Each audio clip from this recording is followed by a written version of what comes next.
Council, successor agent to the redevelopment agency, the public finance authority, the public utility authority, the housing authority, the Perris Tri-Power Authority, the authority, and the Perris Community Economic Development Corporation of the City of Perris.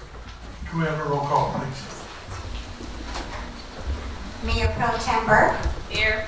Councilman Yarbrough. Here. Councilwoman Rogers. Here.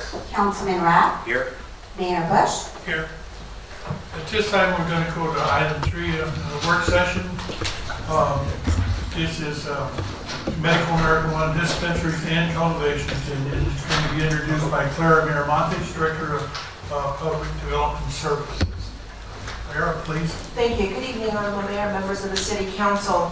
Per the direction of the City Council at the last council meeting, this workshop will focus on medical marijuana dispensary regulation and taxation of the different alternatives and how other cities are regulating reviews, as well as also focus on laws regarding medical marijuana cultivation.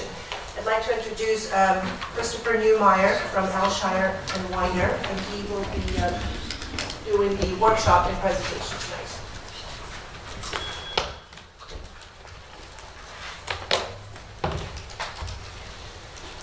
Good evening, Honorable Mayor, members of the City Council. My name is Chris Newmeyer, and I am an attorney with Alshire and Winder. And as a matter of introduction, I joined the firm last year, and I have 8 years of experience with public law. And I've worked with a number of cities in the region with developing medical marijuana ordinances and taxation schemes. I also wear the other hat, and I prosecuted dispensaries and cultivation sites. So I have a number of years of experience with California's medical marijuana laws and both permitting, taxing, and prohibiting usage. So what we have here tonight is a presentation that's going to cover both federal and state law and how that affects the City of Perris. We're going to go over. Mr. Newmeyer, if you could hold on for 1 second. Yes, sorry about that. I'd just like to announce, as a Deputy District Attorney with the County of San Bernardino, I've been instructed by my office not to participate in this particular discussion. There may be a potential conflict of interest. I understand that I operate in another county. However, our office is still prosecuting medical marijuana dispensaries per the ordinances of the City of San Bernardino and other municipalities in the area. So in an effort not to have a potential conflict of interest, I will be stepping down from the dais, and I wish my colleagues the best of luck in this discussion. Thank you. So tonight, what I'll be talking about briefly, and I'll try to keep the presentation short, is, like I said, the background of California and federal law.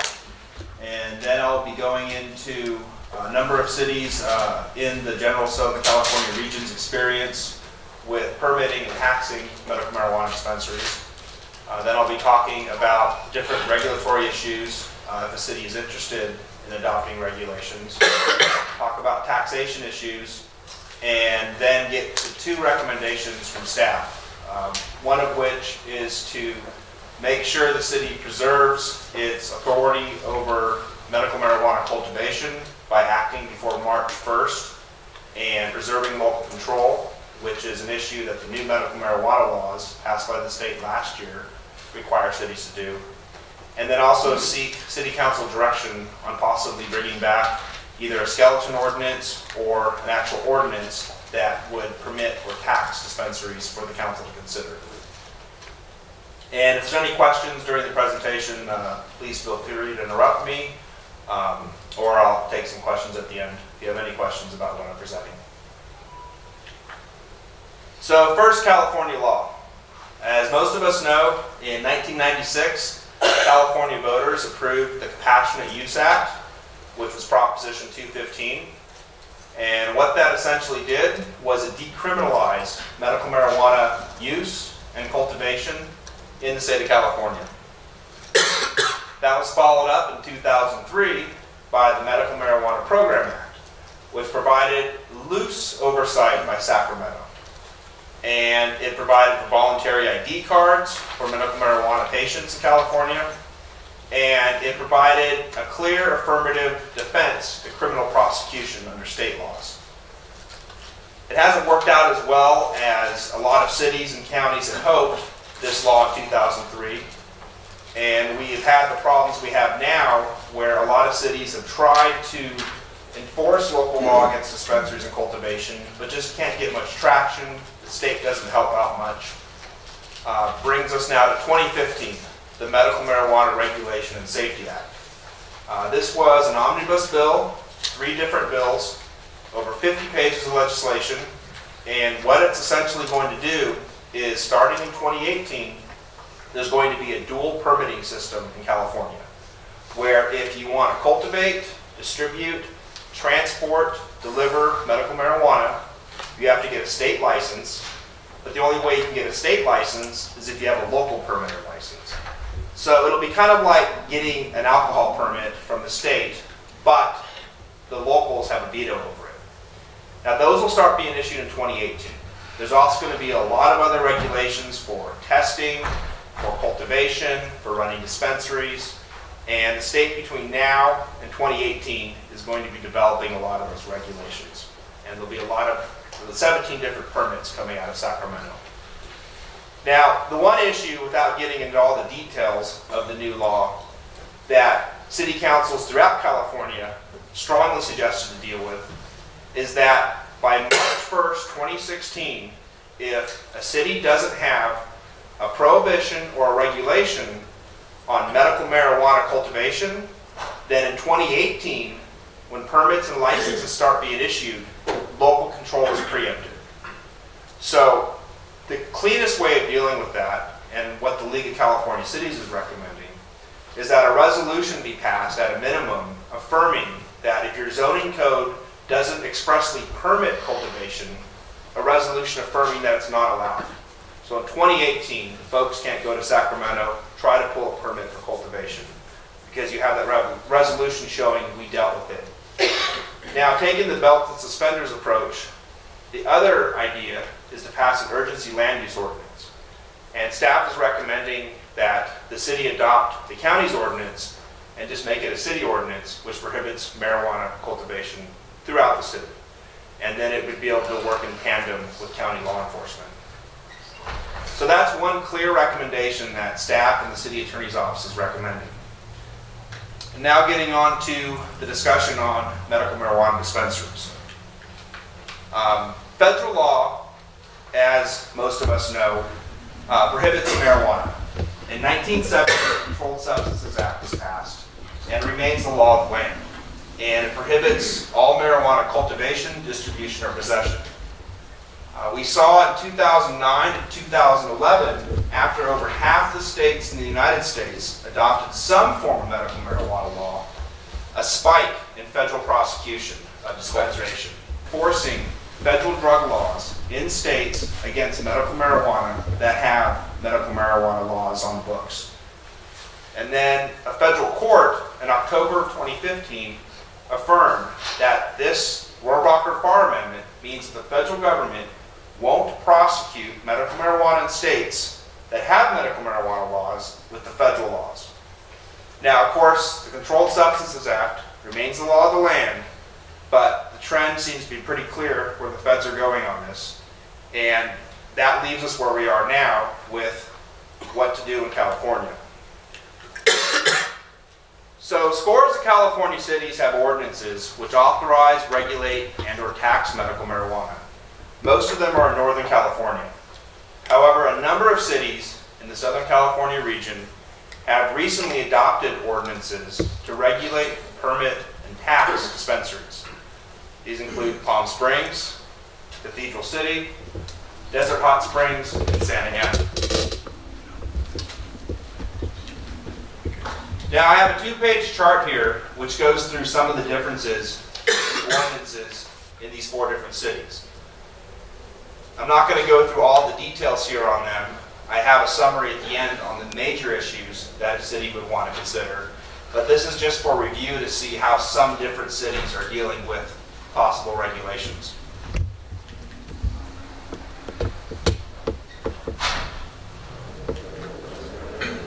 So that chart there some of the major issues that cities consider when they adopt a regulatory ordinance is, first of all, how many dispensaries they're going to allow. Palm Springs right now has 6 dispensaries. When they first authorized medical marijuana dispensaries in 2008, they allowed 3 dispensaries. By most accounts from the city government and from the Chamber of Commerce in Palm Springs, it's been enough of a success that they just authorized the 6th one last year in the fall. A Cathedral City in Desert Hot Springs in 2014 authorized a few dispensaries, and they're still rolling that out. And Santa Ana and Orange County, by voter choice in 2014, authorized 20 medical marijuana dispensaries. Now, if the city were to regulate dispensaries and permit them, the first issue, like I said, is how many. Most cities put a cap on the number. But then, of course, the question is who gets the permits?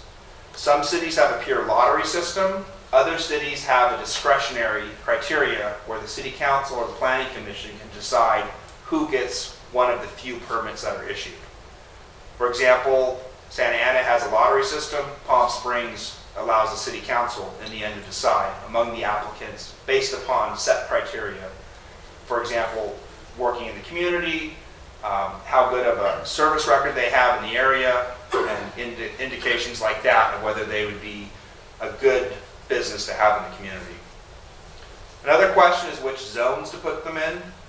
Most cities have a combination of industrial and or commercial, and some cities limit the number by just having so many restrictions between the dispensaries themselves, how far they are from schools, how far they are from hospitals, from parks, that you can only, once you bring out the zoning map, have only a few in the city.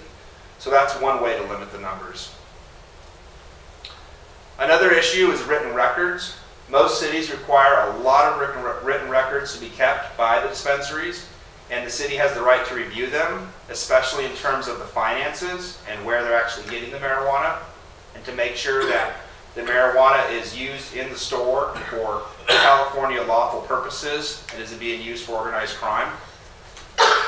Inspections. Most of the ordinances allow the city to inspect the marijuana dispensaries much more easily than any other businesses in the community. Cultivation. That's a big issue. Some cities, like Santa Ana, allow just dispensaries but don't allow cultivation. Other cities, like Desert Hot Springs, has just last year permitted 3 different cultivation sites in the city, and they're focusing on having large outdoor cultivation. Most cities usually allow cultivation on-site at the dispensaries and often restricted to usually just indoor or at least fenced-in plots. That's another issue. And then security. That's one big issue that cities deal with. How many guards do you require each dispensary to have? Do they have firearms or not? Video cameras. Most cities require 24/7 video camera coverage of key parts of the dispensary, and the city has the right to look at the tapes. And then there's the issue of taxation. This is a really interesting issue because a lot of cities have realized that there is a large revenue source from the medical marijuana dispensaries that more often than not are already in their community anyway, so they think we might as well tax them. Voter approval, of course, is required for new taxes. Under Proposition 218, any tax increase has to go to the voters, and that would include a tax on medical marijuana. And there's usually 3 different ways of raising revenue from medical marijuana. You can tax the gross receipts of the dispensary, not a sales tax, because the state and the county largely preempt a city from imposing a sales tax on one specific item. So you just tax the gross receipts of the business. You can tax the cultivation. Like I said, Desert Hot Springs has started doing that. They're charging $25 a square foot up to the first 3,000 square feet, and then $10 a square foot after that. And you could also have an increased business license fee or tax. You could charge, like Santa Ana does, $2,000 for each annual permit. You could charge maybe $10,000, $20,000. Most of the dispensaries would pay that. And the estimates of the annual gross sales per medical marijuana business ranges from $100,000 to over $2 million a year. Now, The big question is, what's the rate going to be? It seems that a lot of cities have adopted a 10% gross receipt sales tax. And you can see, for example, I have some samples up here. Palm Springs is estimated that they'll bring in over $1 million this year from a 10% tax on 6 dispensaries. Now, interestingly, Palm Springs voters approved up to a 15% tax. And then the voters allow the city council to adjust the tax as they see fit. And theoretically, the tax rate could be as high as the voters will approve. But you don't want to make it so high that you encourage black market activity. So most cities throughout California have from a 2.5% to 10% tax rate. Palm Springs, excuse me, relatively new. Since 2008, they've had the dispensaries. Their tax revenue has been increasing over the years. 2 of the more established dispensary ordinances in the state, San Jose and Oakland. San Jose has 16 dispensaries, a 10% tax, and they estimate they're going to raise $4.5 million in 2016. Oakland has 8 dispensaries, $2.5 million with a 5% tax. Now again, any tax would need to be sent to the voters for approval.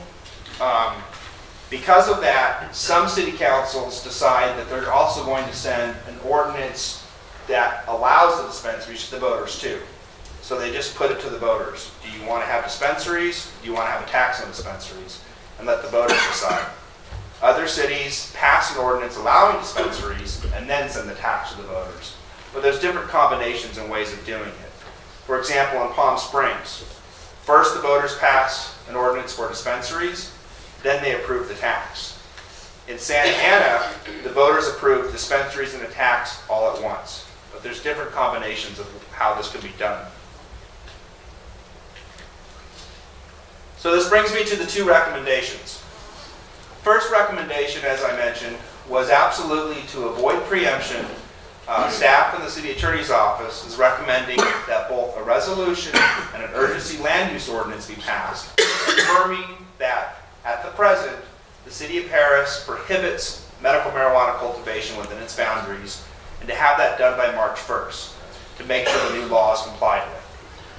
The bill's authors have acknowledged that this was, if you will, a mistake. They didn't mean for cities to be in this mad rush to try to avoid preemption, and they intend to amend the state law.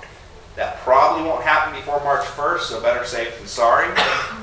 And so staff is asking to have that direction for the resolution and the urgency land use ordinance to be prepared and brought back by March 1st. And then staff is also asking as to whether the council has direction on bringing back either an issue sheet, a skeleton ordinance, or actually a fully drafted ordinance for consideration for allowing dispensaries both to regulate, permit, and tax them. And there are a number of different ways this could be done. There could just be an ordinance with just chapters or articles in it that list the different areas for discussion, like zoning, how many dispensaries, the tax rate. Our office could draft a full ordinance. One of the models that I think is a good one to follow is Palm Springs. Or there could be further research, and there could be more of a memorandum with different issues and different cities' experiences with the dispensaries. So I'll turn it over now to the council if there's any questions, and the city manager.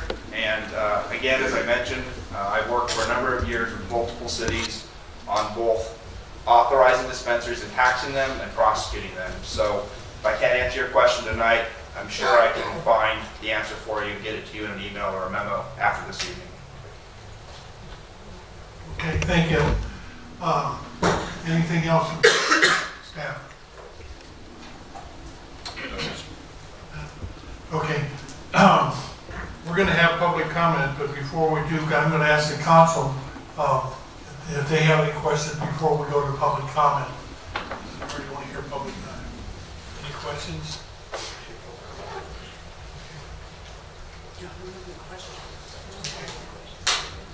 All right. Then we'll go to public comment first, and then we'll discuss items further. At this time, we have some requests. Would you call them, please? Sure. Joshua Nagar. By the way, public comment has limited to 2 or 3 minutes. And also, we will end this session at 6 o'clock. So, we're glad to have your comments, but we will end at 6 o'clock. Thank you. Thank you, Council. That was a great presentation. Thank you, City Council, for having this workshop. I really appreciate the opportunity to open up the dialogue in a constructive manner. I think it's a very good atmosphere for that. I just want to briefly indicate in response to, my name is Joshua Nagar. I represent some of the dispensaries in town, and I'm a lawyer. I just want to reiterate, I think Perris should ask the question, what's good for Perris? I think following what other cities do is great, or what the county does is great, but we should ask ourselves, who is Perris and what is the best for Perris? I think Perris has more agricultural opportunities, so maybe some of the grow permits might be a bit more appetizing for Perris. I know Perris has a trucking community, so maybe the transportation permit might be more appealing to some of our constituents here in Perris. I know we have dispensaries, and that's what we're talking about as well, but there's also a nursery permit, and Perris has nurseries, and there are people who support nurseries. So I ask the council to really ask what's best for Perris, and try not to just follow what other cities do just because they went before us. You know, let's lead and not follow, and really allow our property owners here in Perris to use their properties in legal ways that benefit them. And I'd also ask that we pay specific attention to the caps on dispensaries, which I think is very prudent, but for stuff like growing, I again urge the council to look at capacity. You know, this is a farm region. You know, maybe growing is better for us, and as such, capping permits for growing isn't intelligent, isn't a good way to use our land. I don't know, but again, asking what's best for Perris, I think, is the wise question. You know, and the answer we all look to achieve. I also put forth to the council via email on several occasions a moratorium proposal whereby several of the dispensaries are asking for maybe a stipulated fine period whereby they pay stipulated fines in return for a cessation of the Perris actioning the prohibition according to very intelligent, formal procedures. You know, so we can open up space to invite the council to two dispensaries to see how they operate, open up space to discuss permitting laws, and really open up space for patients to continue to get their medicine. I think that's a wise way to approach this in a slow manner so as to not commit the city to anything, but to allow patients to still get medicine and allow the city to either ban them, prohibit them if that's what the city decides, or to transition slowly into a permitting regime. I thank you all. Have a good evening. Thank you. Next. David Jones III.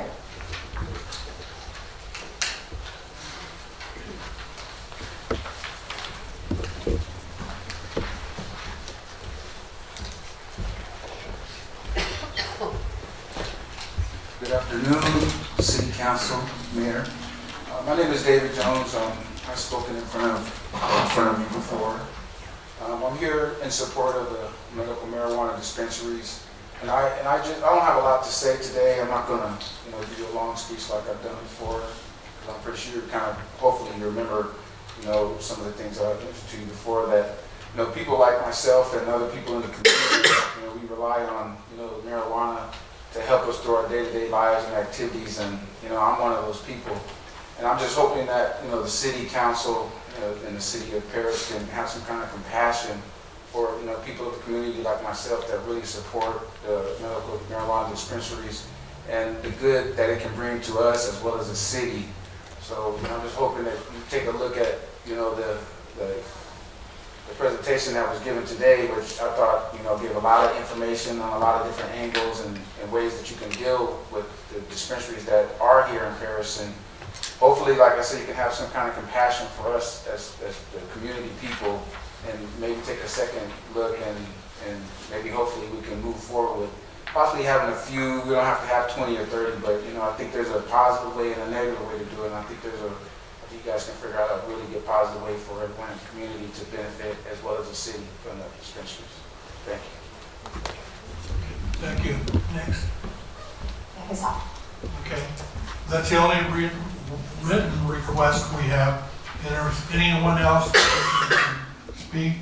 Please come forward, identify yourself. Can you guys hear me? Okay, my name is Dana Magana. I just want to share with you guys the city council's, myself, I don't believe in marijuana. I don't believe in drugs. The only thing I'm going to ask you guys, yeah, there's a lot of people that needs it, but I just want you guys to really be open-minded for everything, good or bad. But the main thing that I'm here to ask you guys is, before we go that route, we need to control. Everywhere you look, there's marijuana. Now what they're doing, instead of renting homes for, to live in, they're renting homes to put plants inside the homes. Okay? So instead of having furniture, they're having marijuana plants. So, I'm asking you guys, I'm not going to tell you guys, don't help the people that needs it. But just because Riverside has it, doesn't mean we have to have it. Okay, I understand there's some taxes.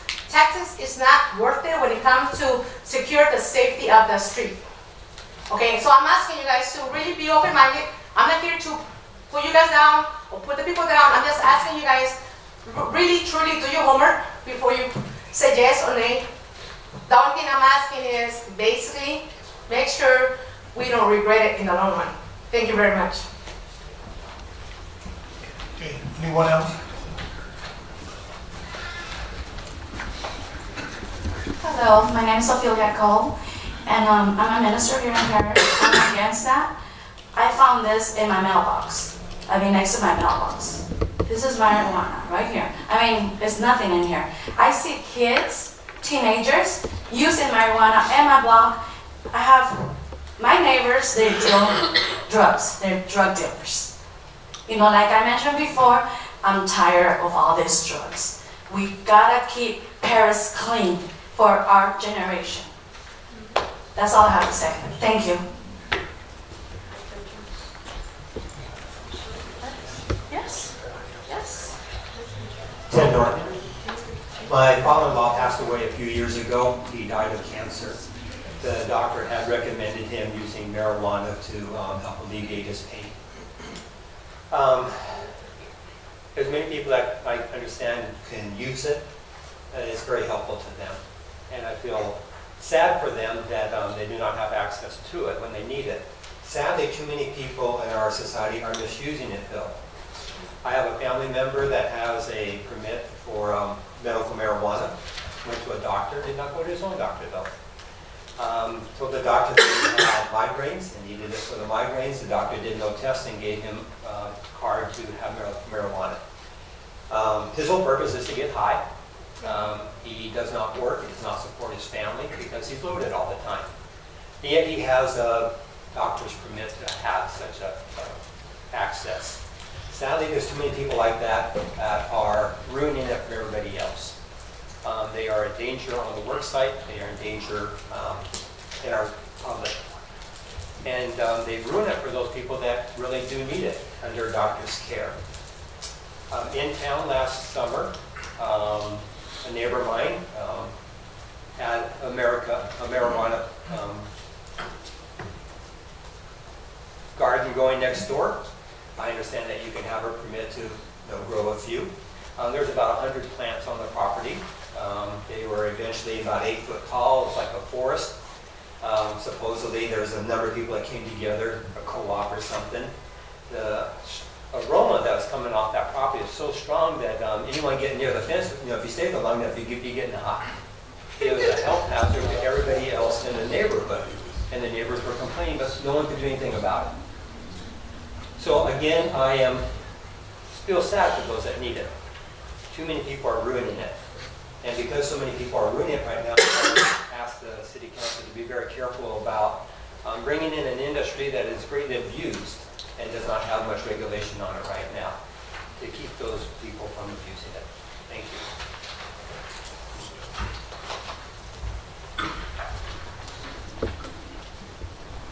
Anyone else?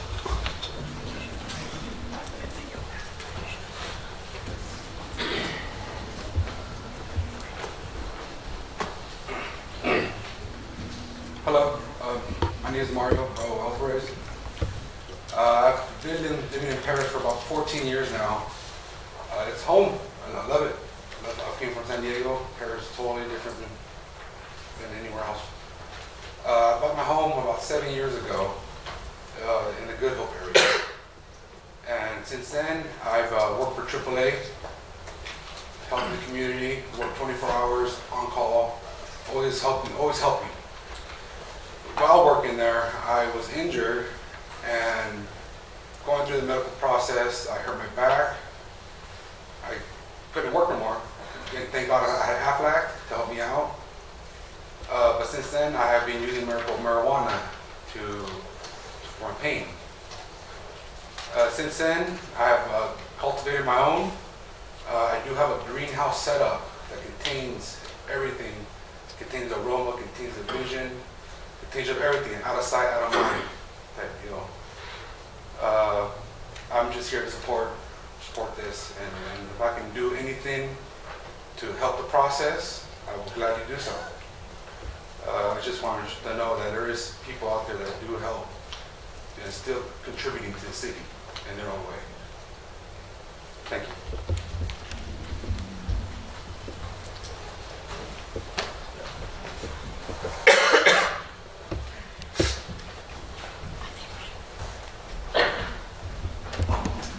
Good evening. I noticed on the agenda your description is very brief. It just says marijuana dispensaries and cultivation. Your name, please. Olivia Baltarama, Thank resident you. of Perris. I just walked in, so I missed the initial discussion, and I actually don't necessarily know exactly where the council is going with this. However, if you're looking at options and just researching at this point in time, I can tell you that I personally have nothing against the use of medicinal marijuana. There's a need and a purpose for that, and I think that needs to be addressed in some way or manner. I'm perfectly clear that at the federal level, it's a drug that's regulated at a level where it makes it illegal. I also know the realities of the trend in California in terms of getting to the point of legalizing marijuana in general. But in the meantime, though, as a resident of Perris, a community that I have grown in and loved, I would ask that you consider very strict regulations. I know you're embarking on economic development plans and a number of other things that are going to better the city. And I don't know that being the city and being known for a city that allows the cultivation and the dispensaries without very tight regulations and provisions that protect all its citizens. I think one of the previous speakers was very specific in terms of the dangers associated with and the negative side. So you need to really balance both. We don't want to be known for dispensaries on D Street. That's not a way to attract development in terms of future development with the rail and any of your other areas. I know that some of the dispensaries, whether they're all like that or not, and I'm not saying that they are, you associate people that stand around and there's crowds, there's peak hour traffic, there's guards that are usually stationed there, they're armed. I don't know that we want to be associated with all that. I know that it all needs to be addressed, and I think we take all that into consideration. And again, given the agenda item, it doesn't specifically notify the public what it is you're doing with that. So because I walked in late and I missed the initial discussion, I wanted to give you my input since I don't really know where you're headed. Thank you very much for the opportunity.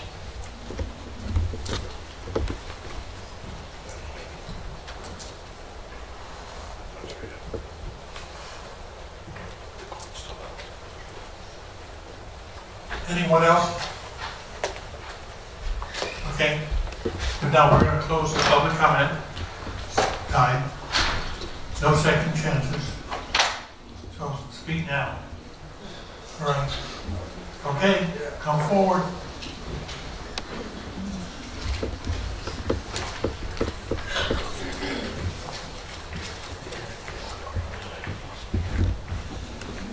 Hello, Douglas Cronin, Perris resident. I'd like to thank you guys first of all for bringing this up. But I really see this as a time to be able to, or kind of a positive time, just because we're able to kind of control the issue at this time before it gets way out of hand. I've seen a lot of dispensaries randomly opening up and everything, but at least this allows us to regulate it and get revenue out of it. It's actually, I've done a little research, or some research. I've seen how much it actually benefits, it creates jobs and all that stuff. But I'm not saying that our economy should be based off of this or anything, but it does, it gives jobs to a lot of people that are just making minimum wage, and it gives them a better, a better working environment, but a better working opportunity and all that stuff. But I say we regulate it and tax it, and just like these other cities do, and yeah, but that's pretty much it. Thanks. Thank you. Anyone else?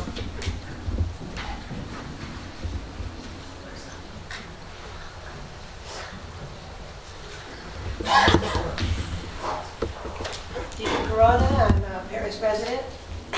I think there's some confusion that, on both, there's two sides. There's one, people want to regulate more the black market use of marijuana and, make stricter guidelines. But I think where we're getting off, we're talking right now about medical marijuana. And we've had dispensaries here. We have them here on Highway 74 still, even though that's the county. But we've had dispensaries here in Perris. As far as I know, we didn't have any big issue. There wasn't any big shootouts. There wasn't a big, legal issues going where there was a big problem. We've experienced it. Now is our chance to regulate and actually bring some taxation to those dispensaries if you go that route. In terms of the cultivation, I think Riverside, which totally banned dispensaries, has now backpedaled a little bit. As what I read in the newspaper, they're actually allowing 6 plants if the person has a permit. And those permits are given by the county. They're issued by the county. And so the people that have the permits to buy from the dispensaries are actually permitted. It's a county permit. Okay, that's what I wanted to provide. Thank you. All right, thank you.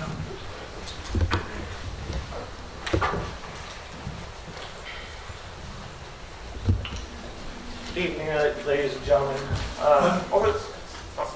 Name's Brandon Jekyll, sorry.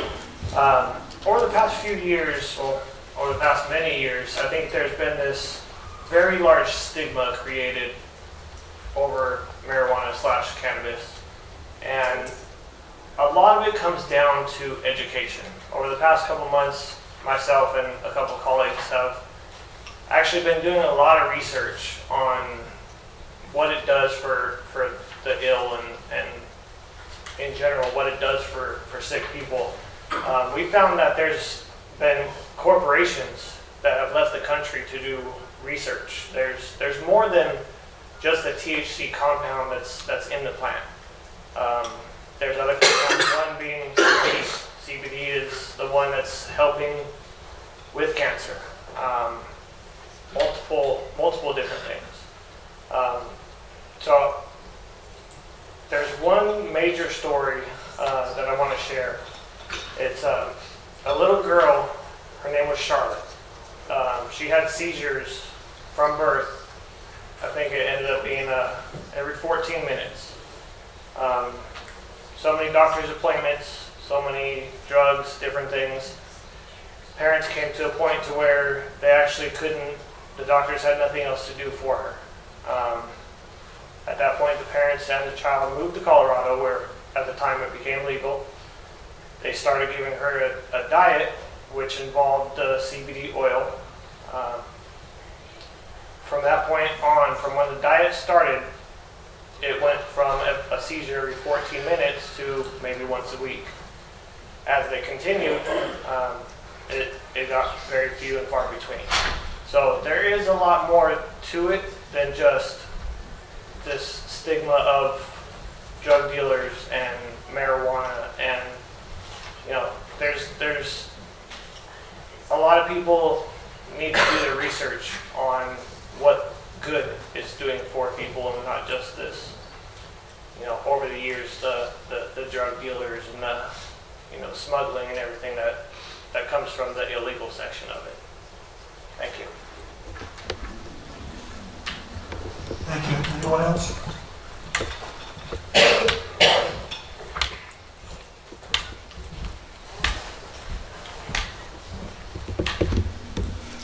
Hello, my name is Jo Pull the Sanford. microphone down a little bit.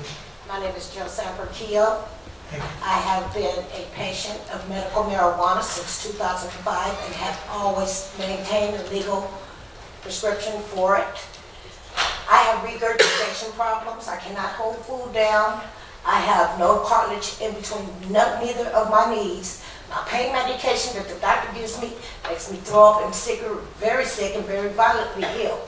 Without the medical marijuana, if I can't go to a dispensary local, I'm laying up in pain. My quality of life is almost at a zero. I function off of this productively. I don't do anything illegal. I do everything at home. Medical marijuana is not only for smoking. They have salves, they have creams, stuff that removes pain from the body, and it really actually works. It's not all about smoking. And if you take away the dispensaries, all you're going to do is have, like they're saying, the kids on the street hanging out, selling marijuana. There are ways to make this good for everyone, especially for people like me. I may stand here and look kind of young, but I'm not. And I can't go to no street corner and buy what I need from some little peddler on the street, not knowing what I'm going to get. So I highly support medical marijuana here in Perris. But I do understand that some dispensaries, they're not following all the regulations. But you can't base all of them on those few. That's all I have to say. Thank you. Thank you. Anyone else? Okay. This time I'm going to close the public comment section portion. Thank you everyone for participating. This evening I'm going to ask council to open it up for discussion so we can give staff direction. One of the things I wanted to ask the attorney and the staff, if we do a couple of these things, what's the chance of going back and doing redoing this and redoing that? And I'm not specific on what it is, whether it's saying no growers and then we can go back and open it up for growers. Can we, say we want to have 6 dispensaries to decide we only want 3? How does that all affect what we're doing here? Mr. Mayor, that's a good question, and anything the council does can be 100% amended in the future. Specifically for the cultivation prohibition that we're recommending that be adopted by March 1st, that can be amended or changed later any way you want.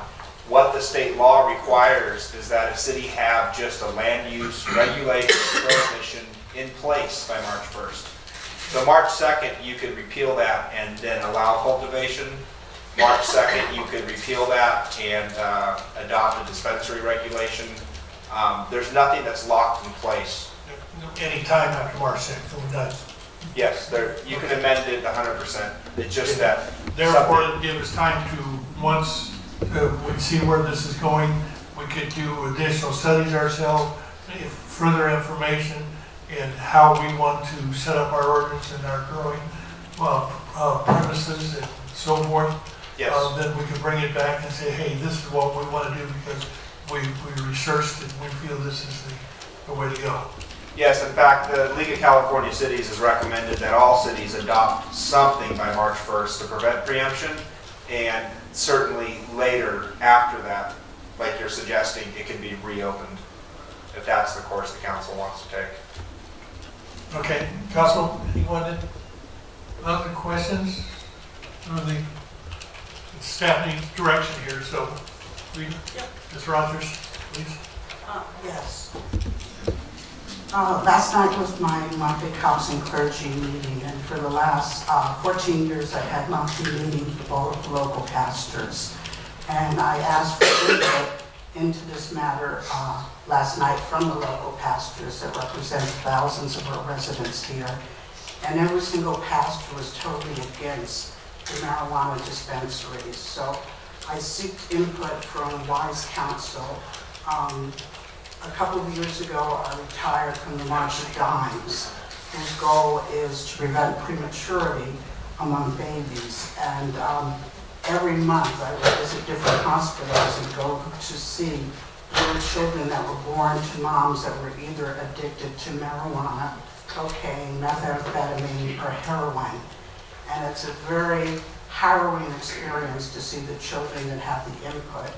So, based on my own personal views, the inputs that I received from the pastors, and my experience watching all of these premature babies, some that didn't make it, struggling for life because of moms that use certain types of drugs. I personally feel that I support keeping our ordinance prohibiting marijuana dispensaries, adopting the recommended ordinance that the County of Riverside is doing, prohibiting the growth facilities. Thank you. Okay. Anyone else? Thank you, Mr. Mayor. Yeah, there's a lot of information here to digest, if you will, for choice of better word. But you know, I've never used marijuana nor any type of drugs. I know it has its uses. I know people personally that I just got word the other day that a customer of mine, lady, late 90s, who had cancer. And it was very sad because she was misdiagnosed with sinus issues. And it turns out that it's cancer. And she was living with that for years. And she was in a lot of pain. So I know a lot of people that have benefited from it. I think what's important is probably a couple things here, is that we continue the dialogue. We need to get as much input as we can. It's critical that we do take action and not allow the city to be dictated by the state. This is our community, so we need to take some action. If we can amend that at a later time, then that's a benefit to us. A lot of things to consider. The article in the paper from the county was that they'd spent over $800,000 in enforcement, and you have this conflict with federal law and state law and what we can do. I've never been afraid to make tough decisions, and there's been a lot of new laws that have been created that I don't agree with, but they are the law. I have my own personal opinion, because again, I don't use, and as Pastor Norton indicated, there's a lot of people that, this is really just their loophole so that they can get high. But there's a lot of people that, they really, really need it, as some of the other speakers spoke earlier. And I'm not sure where that balance is going to come from. It may actually need to come as a voter initiative, and maybe something that us as a council, we need to turn this over to the voters. Most of what we do, we can handle. This is a big one. So with that, I think that we should continue this workshop. And also a couple of things. I guess there was actually a clerical error when they wrote this law regarding the deadline in March that the legislature is looking to extend, which benefits all of us in one way, shape, or form. And then now they're talking about a possible ballot initiative. And if that comes forward, like they've done in Colorado, that just changes everything. But I do believe we need to take action before that deadline to protect ourselves here, and that we should continue this. And keep in mind that we may actually have to turn this over to the people that we represent. Ms. Burke? I actually agree with Councilmember Yarbrough.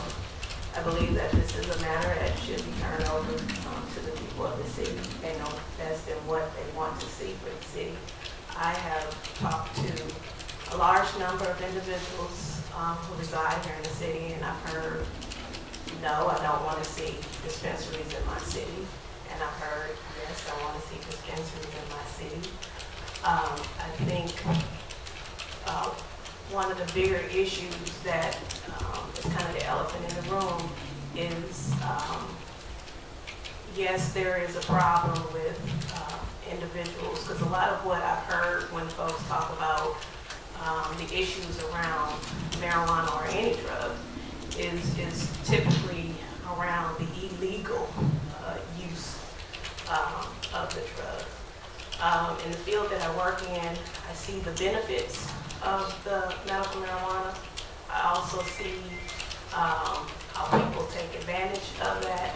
I have been around dispensaries here in the city, and I've seen how the traffic has been a nuisance to other businesses in the area. I have seen where our youth in the city have, gone to these dispensaries and had someone else pick up the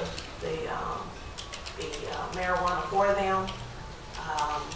I've seen it all, but I've also seen the same thing with alcohol. I've seen the same thing with prescription drugs. So it's an issue around, but whatever way we decide to go in as a council, we do have to make sure that regulation and enforcement is really looked at, make sure that we protect the best interests of our community here in the city. Like I said, there are benefits and there are also drawbacks. I personally don't have, I'm not against dispensaries as long as they're regulated correctly, because there are some major benefits to those individuals who need them. In a perfect world, and if we had a perfect state legislature, we wouldn't be dealing with this right now. In a perfect world, marijuana would be available in our pharmacies like any other drug that we have to go purchase. And that's far beyond our reach as a city council. And maybe we need to start putting a little bit of strong arm on our electeds in a higher up position to take on that stance. But I just want to make sure that whatever route we go is the route of the people of the city. And I believe that I just don't want us to rush into something either. I don't want us to feel like, oh, we have this March deadline and we just throw something out there and it's just not going to, because I just don't want to see us keep coming back every other month trying to change something to improve it. So I believe we should further the discussion and in the long run, let it be the voice of the people that say what they want in the city. Thank you. Okay. What I'm hearing from the council is, and by the way, I have mixed feelings on this also. I do not know, or I guess I do know people that have used the drug.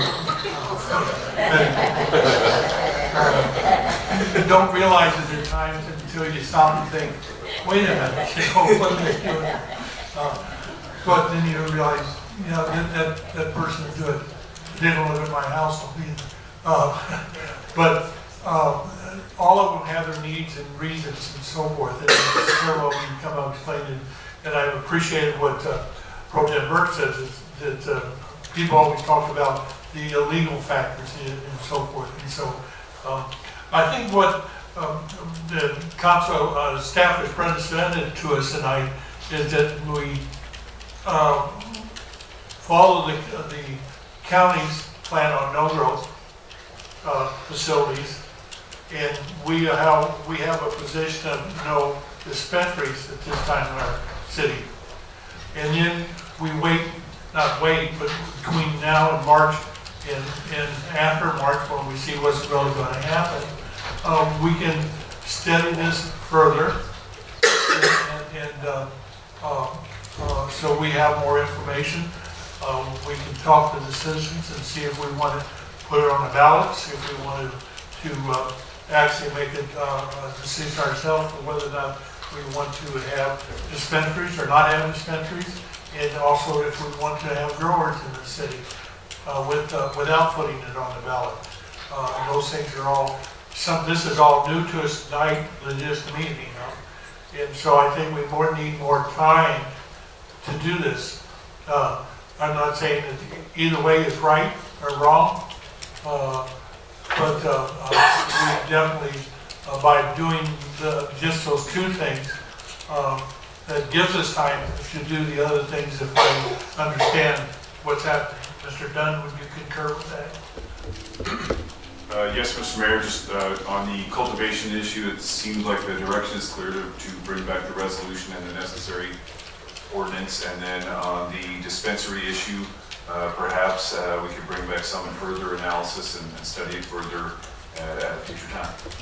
And when we may do some more analysis on cultivation too. Could be. And perhaps, as Mr. Neumeier said, instead of bringing a full-fledged ordinance, it could be the process for sending it to a ballot and a skeleton ordinance identifying the issues that the council would need to give further direction on at that time. On growing ordinance and dispensary ordinance, that doesn't have to be one, those could be two separate ordinances, correct? Yes, sir. That's correct. So we could come up with. I think the direction that we're receiving tonight is to avoid preemption, come back as soon as we can, just like most of other cities around here on the cultivation issue, which, as Mr. Neumeier said, could be adjusted in the future, and then separate that from the taxation dispensary questions and maybe bring back some further information. Well, I think there's a taxation issue on cultivation too, though, right? There absolutely could be, as I forgot what city that Mr. Neumeier mentioned, the Hot Springs. There is an element of taxation that could be applied to that as well. Right. Also, the issue of security and videos and all that too, we could discuss in further length in the future too. So. Right.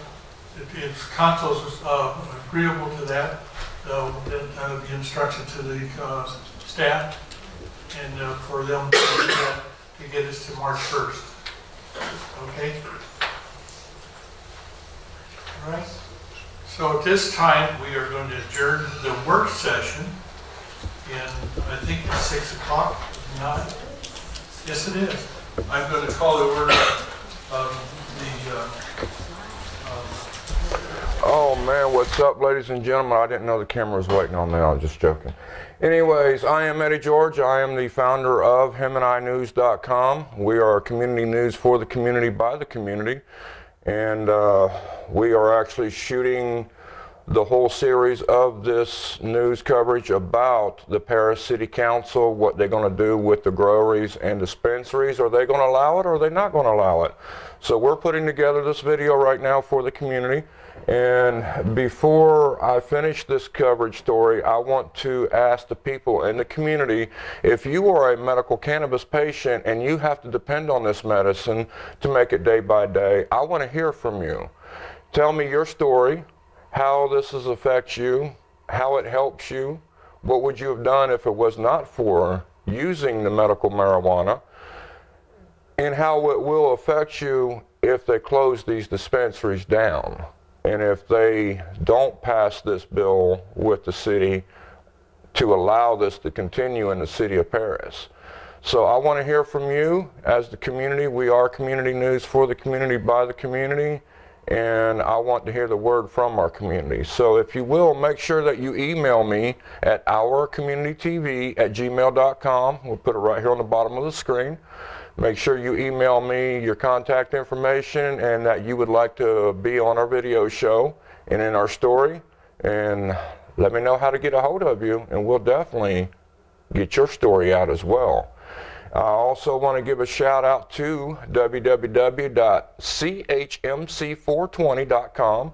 Dr. Wayne Kelly, he's got 4 locations throughout the city that if you need a medical card, if you're a new patient or you are already an REC card holder and you need to renew your card, Dr. Kelly's the man to go to. www.chmc420, that's Compassionate Medical Harvest Clinic, and he will definitely take good care of you. Make sure that you tell him the crazy guy with the lazy eye sent you, and you'll get $10 off on your registration and your new cards. So make sure you tell them where you heard about them. You can go online, fill out all your information, and contact Dr. Kelly, and you'll be on your way. Also want to give a shout out to another person that is handling this case. His name is Joshua Nagar. He's the one that's helped representing the medical cannabis dispensaries and patients. So make sure you look him up as well. He's on our Facebook, so just look for Joshua Nagar in the Hemet News, and he can answer any questions that you may have. So this is Eddie George, the crazy guy with the lazy eye, in the studio, working for you. Make sure you follow us on Facebook under Hemet News, 2 words. We're the largest news group there in Facebook under Hemet News. There's another group, but it's not as big as we are.